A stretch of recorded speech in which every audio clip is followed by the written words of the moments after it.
In the Ramchal's book of prayers, there's one prayer here where he talks about basically the Erev Rav, and he says that there are two main characteristics, and they're flattery and rudeness. He says, "Hare shnei madregot ra'ot shehem chanufa v'gasut ruach, she'ne'amar behem et ha'efa ben ha'aretz u'ben hashamayim."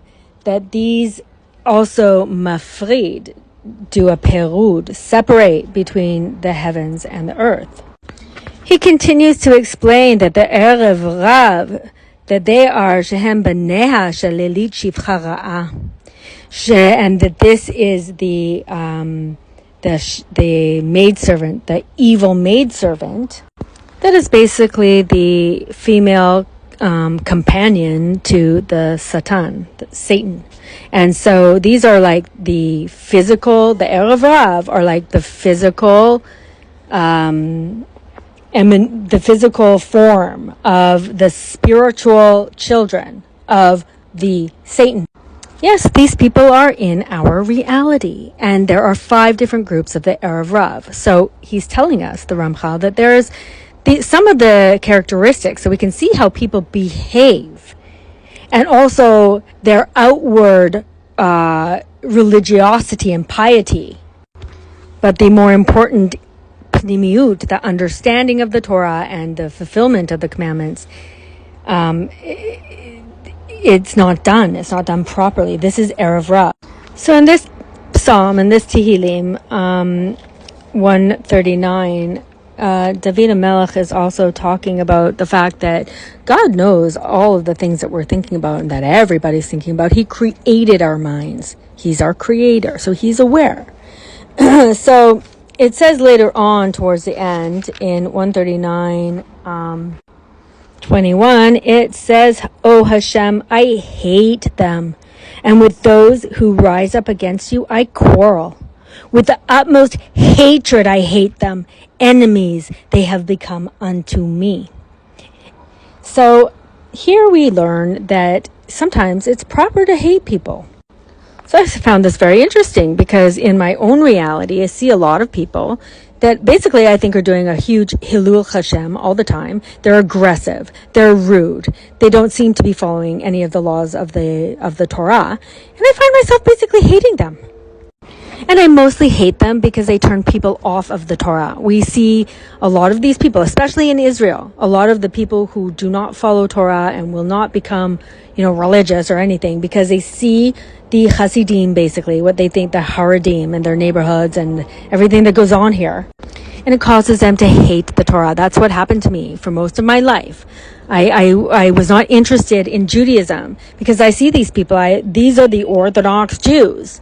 And I don't like the behavior. I don't like how dirty it all looks. I don't like how there doesn't seem to be any wisdom. What's the wisdom in wearing a fur hat in 40-degree weather in the middle of the summer in the Holy Land? What's the wisdom of covering your hair with a long, beautiful wig that's way nicer than your hair? Where's the humility? So it turns me off. And now that I do learn Torah, Baruch Hashem, and I do understand, I see these people don't seem to have any understanding. They're not a wise an understanding nation, and I see. So it makes me angry because I know that they are misrepresenting the Torah, misunderstanding it. Let's give them the benefit of the doubt and say, okay, they misunderstand because there's spiritual fake mysticism in the Tanya and in the excommunicated Hasidut. They just went astray. Okay, let's give them the benefit of the doubt. But I also know that there's Erev Rav, and I also know there's Amalek. And now it's not in fashion to hate anyone. Everyone's a tzaddik according to this excommunicated ideology that is more close to in the pnimiut, the inside, the spiritual information, is closer to Christianity than to Judaism. Only the chitzoniut, the external things, are more similar to Judaism. So what we think a Jew looks like, wearing a kippah, wearing a shtreimel, a fur hat in the middle of winter, wearing a long coat, wearing a kippah even, having a beard, having peyot. The women wearing modest clothing. Yes, to the outside person, when you look at that, you think that that's Orthodox Jew, but to the person who knows Torah, you see that so many things are are not correct. And then you understand that there were 3 excommunications. You can see why. Yes, it all makes sense. So here, David HaMelech is telling us that he hates these people. And when we look at the commentary here, it says those who hate you. Actually, this means those who cause God's Torah to be hated and by displaying outward religiosity but corrupt character. Now, this is mainly what we see again here in Israel for the most part. I feel like most of the Jews that are secular or whatever wouldn't hate the Haredim as much if they understood that the majority of what's happening here is excommunicated. If they understood that, they wouldn't hate Judaism and the religious because of these people. They would understand that these people, we should hate them, says David HaMelech. Now, let's take a look at something disturbing.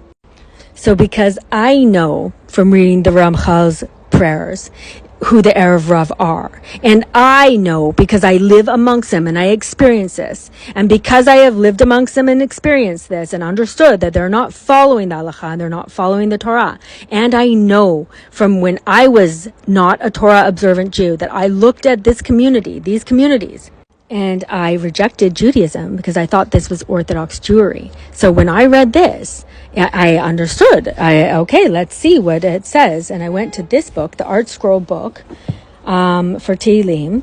And I wanted to read the commentary here because the book that I just showed you it's very small. So I came to this book to learn more.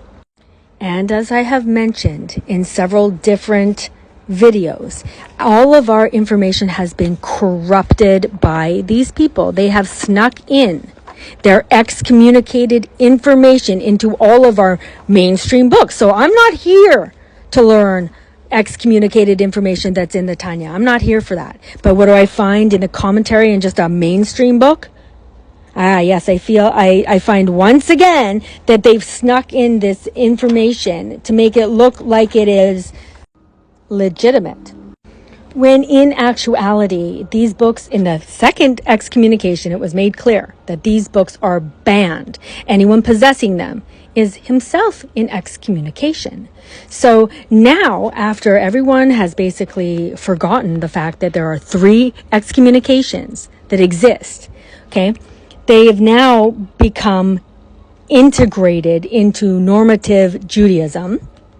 Not only that, the most Torah ignorant people think that this is Orthodox Jews and it repels them from learning Torah.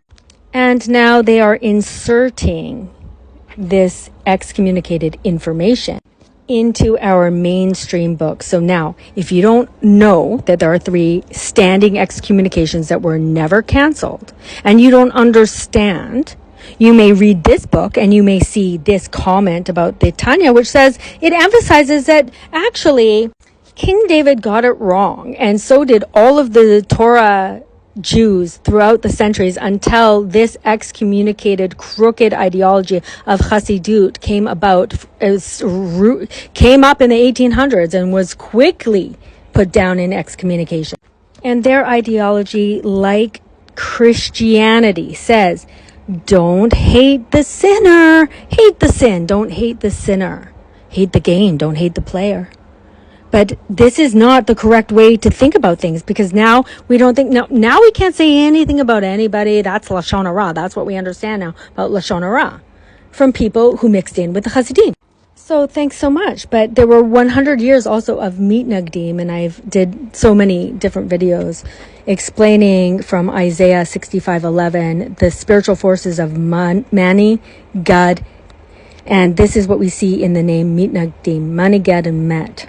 So this is a very, very disastrous situation that we are in. Okay, because it seems like many people don't understand the Torah because they've learned from the government institutions. It's like the anti-Torah Zionist state of Israel has made a bunch of rabbis and everyone follows them. Listen to any of these cult members talk about their tzaddik or their rabbi.